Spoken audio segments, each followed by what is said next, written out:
Hello, my name is Becky Katagaya and this is Fas Fas, the show where we make way for women to get into the political conversation. Now, today's a special edition of the show. It's your Women's Day edition. And joining us on the show today, we have the Dean of the School of Women and Gender Studies, Dr. Sarah Sally. Also, a Program Associate at African Center for Media Excellence, Grace Natabalo. So without any further ado, let's make way and make some noise.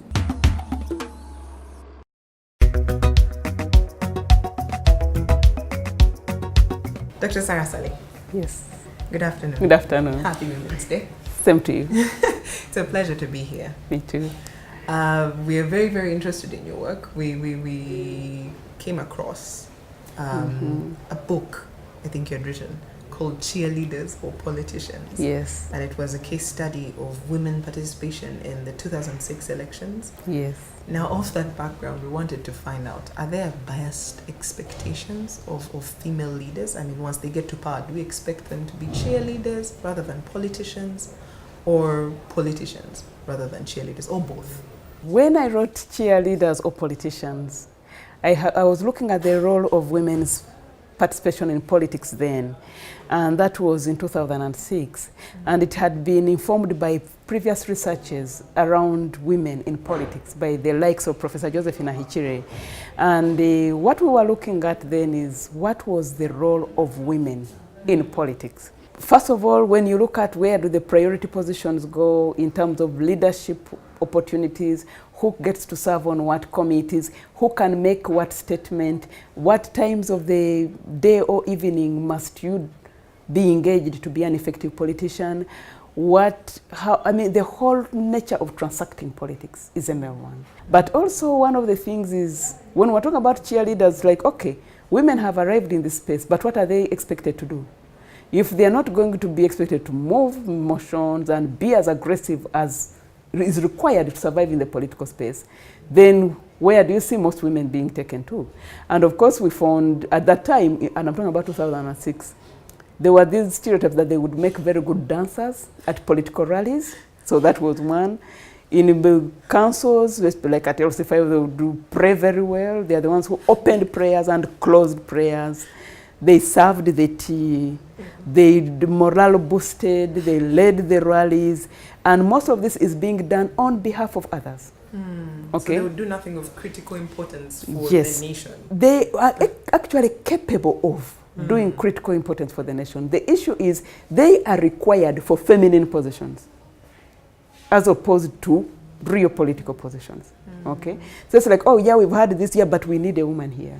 Okay, so the same thing gets carried into politics. So if there's someone who needs to do very good mobilization, organize a function and this, oh yeah, who are the women in here? Okay, so when we're talking about cheerleaders, I was really asking, have these women arrived into politics as politicians, or have they arrived as cheerleaders to cheer the prominent males in the political space on? Yeah. Now, for the women that are already there, we've seen some women that are very, very vocal. Yes. Some women that voice their opinions on issues of national importance. Yes. For these women who, quote unquote, have made it and on the political arena, why aren't we seeing them pulling more women through the glass ceiling? Why aren't we seeing them pulling more women up on national issues rather than just female issues or... Okay. First of all, the marginalization of women is not just a responsibility for women.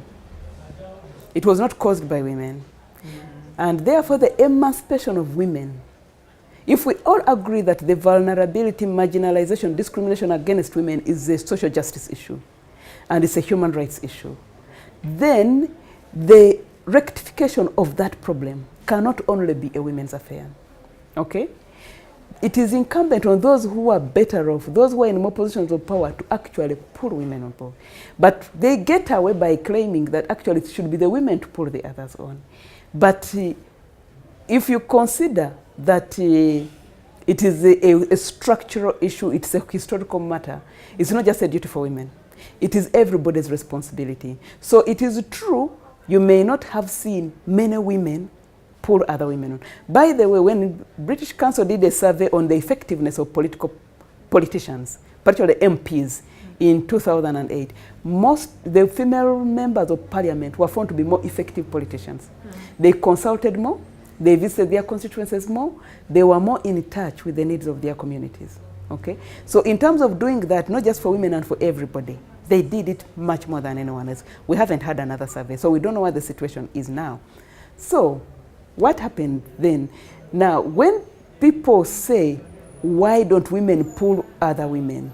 One, they are avoiding responsibility for doing that, for helping to rectify the problem, because everybody's responsibility. But also it is assuming that actually women have the capacity to pull others out. They don't? No, they don't, because this empowerment is not an individual matter. It's not a behavioral matter. It is a social structural matter. First, you have the individual. This individual is set within a family setting. That family setting is within a particular ethnic, tribal, religious, racial, social-cultural setting. And at each of those, and then within a state setting where there are policies and regulations made to regulate our choices and our behaviors at different levels. So at each of those levels, there are norms, there are behaviors, there are expectations, which structure the different genders. So one woman may decide, I'm not going to do this, okay? But at what consequences? If she's powerful like you and me, she may actually get away with little. But others have gotten off with violence. Like if you go to a rural setting and you see these women are not doing as they are told by the women's NGO, it's not that they are deaf or they are daft and they don't know what needs to be done. They are weighing the consequences of changing the status quo. So women leaders like me, like you, like politicians, have a responsibility to speak out on behalf of those who are females who are less advantaged than them. But on your own, you cannot pull them out because they require much more. Okay, if it is a single thing, like one woman has failed in labor, we can contribute money and she delivers. But how about dealing with the whole statistic of the number of women dying in labor? It cannot be an individual effort. It has to be a social effort. We have to find out why is it happening, where does change need to occur. And change does not occur only at individual level. It also has to occur in the social structure. That structures people's lives. Society places each of us in particular gender categories with particular gender expectations. And then this informs the opportunities available to us, but also informs the experiences we go through life as either a female or a male. And that conditions the kind of choices you're going to make. Okay? So the construct has to be changed straight from social, cultural. Yes, and that's... Before we can change the political, economic... No, even the political, you can, wherever there's an effort. Like, for example, the media has done a lot of change for us. A lot of this publicity is for the media. The media didn't wait for culture to change. It didn't wait for the politics to change. In the past, before the media became very gender sensitive, what was the media reporting? It would report things like hyena. I think there used to be such a thing. There used to be those kinds of things which sexualized women's bodies. Okay? I remember there was a case of a lady who was complaining that she had been shaved and whatever, and the media ran all these graphic images for us. What is the media doing now? The media reports a death of a woman who has been killed violently on some street and body dumped elsewhere. The media has tried to bring this to us to ensure they are not forgotten, to ensure the discussion continues, but the media has not portrayed their naked bodies. That is sensitivity of the media. So if the media waited for the state to change, for our traditional cultures to change, the media would be waiting forever. So wherever change can be leveraged, it should begin. Well, I guess that depends on you and me. Thank you so much, Dr. Stanley, for your time. Yes, you're and for deliberating on this for us. Thank you. I'm here with Prima David at the School of Women and Gender Studies, and I have a couple of questions. You are a scholar of gender. Yes. So let's first talk about what that entails. What do you do? What's your job? Just go around and look at different communities and situations and come up with conclusions? No, ideally what I do is to both research and disseminate anything that is related to gender. It doesn't mean that I do research in everything, but I can do research on political situations, I can do research on agriculture, I can do research on other social phenomena. And then dissemination, in my case, includes bringing the field to the class. So I'll teach. So I'll publish. I can engage in talks like this one that we are having. So ideally, that is what we are supposed to do, and push policy and advocacy through that research as much as we can. So let's talk a bit about women who are trying to get into politics, who are trying to get into positions of leadership. A lot of time that creates a friction with the cultural dynamic that of the way things are set up, the patriarchal dynamic of the way things are set up. How can the men support the women in their lives, their wives, their daughters, their sisters? I mean, how do they move the agenda of women in leadership forward?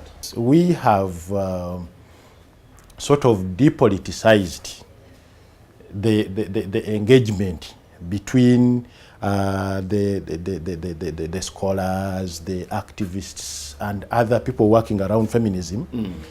We have depoliticized the movement to freeing more space for women. We are so grateful with what we have so far received, and we are saying, okay, yeah, this is okay. That is why you can still ask me a question: what more can men do, even at household level? Because if your husband doesn't appreciate that a woman can be a good leader, there is no way you're going to appear on TV at 11 p.m. No way. There is no way you're going to appear on TV and then you come home and you say, oh, yeah, sweetheart, I've been on TV, so I was unable to do so much around the home. So I don't know how that balance can be created, but the message is out there.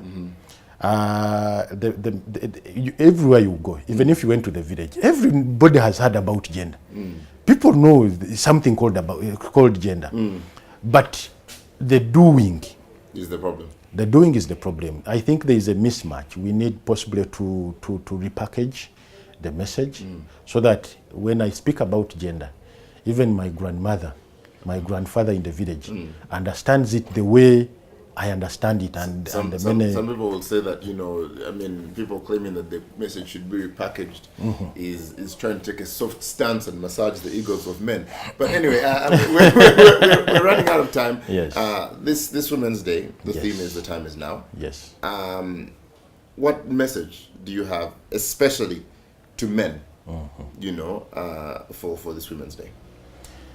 I think it's all about getting more and more involved, getting to understand the other side of the coin. Like I say, usually, without a woman, definitely there is no man, and possibly there is no human race. So you have to find a way. At times, I want to improve myself as a man. I want to improve the way I relate with women as a man. I want to see services improve. If it is your home, you want to see improvements in the way you get involved with your kids, with your spouse. You want to see more involvement in terms of what you can do around your home. If it is at the workplace, you do not want to see yourself limit opportunities for fellow female colleagues. You do not want, because if I were a father, I wouldn't want to see my daughter limited anyway. So why limit the same opportunities for someone else? Why stop, for instance, a spouse from working, from engaging in politics, from taking up a position? Those are things that men need to appreciate and try to be as proactive as possible. And I think incrementally, we shall see changes at individual level, changes at the small institution, which is a household. Then society incrementally will start seeing some positive change. Well, thank you very much, David, for your time. Thank you very much for your contribution. When we return, we'll be speaking to a program associate at African Center for Media Excellence, Grace Natabalo. Don't forget to join the conversation on all our social media platforms. The hashtag is Fas Fas.